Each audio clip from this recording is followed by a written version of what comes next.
Are you a leader or a manager? This is a very basic question that we're going to understand and study today.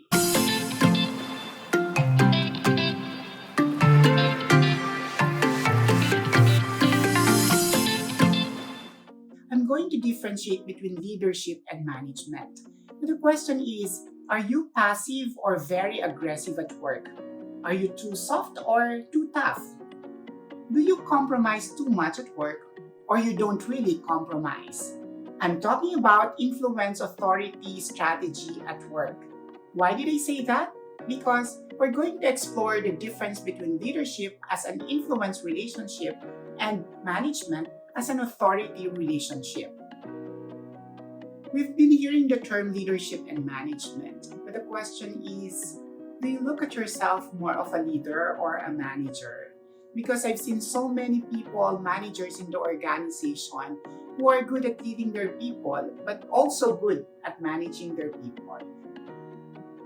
I'm talking about influence authority strategy in the workplace because these things would lead us to understanding the difference between leadership and management.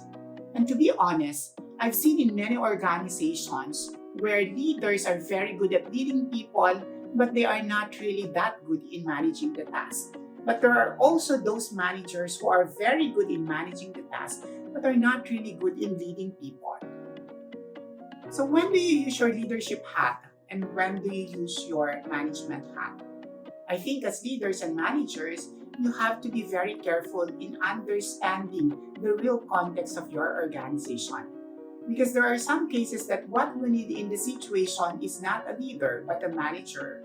On the contrary, we might be needing a leader in a situation than a manager. But we have to remember that when leading and managing people in the workplace, we have to consider two things. We don't just give them the task, but we also have to ask them and know how they feel about the situation. Being able to recognize what people feel in a given situation, when you motivate and inspire them, you're doing leadership. But in reality, there are situations in the organization that would require for a leader, but there are also cases that an organization would need for a manager.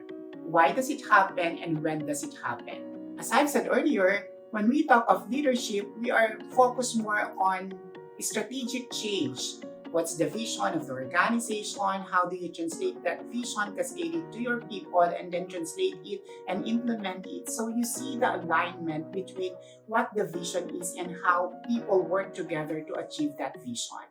On the other hand, when we talk of management, it's as if like we're looking at how tasks are being done and problems are being solved in the organization on a day-to-day basis. So as I've said, when we talk of leadership and management, if you're really a manager, sometimes you don't know if you are being a leader or being a manager in the situation.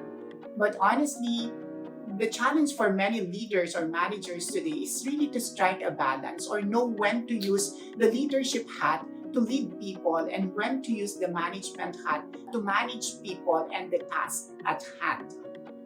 That's why influence authority strategy in the workplace is very important because you know when to use influence to make people motivated and bring their best self at work. And you also have to know when are you going to use authority when you want your employees or members of the team to deliver something, to achieve the task, to finish the task, to produce an output, then you're doing management. If you want to learn more about organizational development, leadership development, and people development, please don't forget to subscribe to our social media accounts. We have our Facebook and Instagram. You can also subscribe to our YouTube channel and listen to our podcast in Spotify, where we share insights on leadership, people development, and self-development. If you want to book a free consultation, please visit our website.